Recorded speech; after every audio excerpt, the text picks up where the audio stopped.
Hey everyone, SweetJohnnyCage here, back with another guide for Elden Ring, Shadow of the Erdtree. This time I'm going to show you how to defeat the Furnace Golem down in Ellac River, sort of near Cerulean Coast.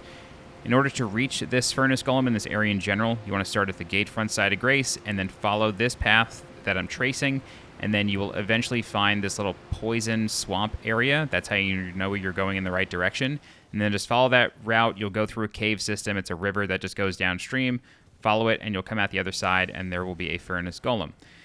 Now, the difficult thing about this Furnace Golem is because it aggroes from a great distance, it will do this big swirling tornado of fire and then erupt in fireballs. And it may seem like they're just sort of falling around the boss, but they are not. They are actually homing in on you a lot of the time, so you have to be very careful of those. What I recommend doing is just making a big circle around the Golem, and then just keep heading in one direction. Don't zigzag. Just let the fireballs run past you. And then once they all seem to be done with their business, just go in on him, and then he'll never do that again, at least that I saw. So this Furnace Golem is just like the rest. You just want to attack the legs. You need to stagger it 3 times in order for it to fall, and then you get a critical hit on its mask, either on its left or right side. So you heard the sound there. That means that it's stunned temporarily. But we're not done yet. We have to keep going a few more times with those stuns in order to get it to fall. And then 2, maybe 3 crits, depending on how quickly we were able to drop it, will kill it. The trick to these, and I'll say this in every Furnace Golem guide that I'm going to make, all you got to do is when the feet sort of begin erupting in fire, all you have to do is double jump once it is about to stomp, and then you'll be able to jump over the flame. It does have attacks with its hands, but it really rarely ever uses them. And as long as you're sort of constantly moving around the boss and staying behind it in general, you're not really going to run into the hand attacks.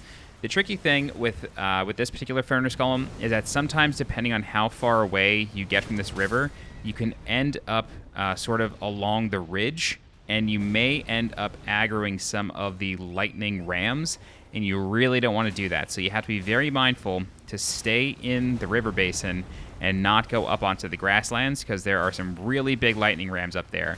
And even though the Furnace Golem can kill them for you, you really don't want to rely on that, because they roll around and deal an absolute ton of damage. So just do your best to stay in this river basin with the Furnace Golem, keep attacking the legs, eventually it will drop, and you're good to go. So here's the critical. I'll show you this, and then I'll stop talking, because I really don't have any other tips for you, but I'll let the video play out. So this is another reason why I recommend staying in the river basin, is because you saw there, even though I was seemingly aligned with the mask, it didn't connect the critical because it was on a bit of a slope. I had to readjust. So that's why you really want to stay in this river basin and try to fight these things on flat ground at all times.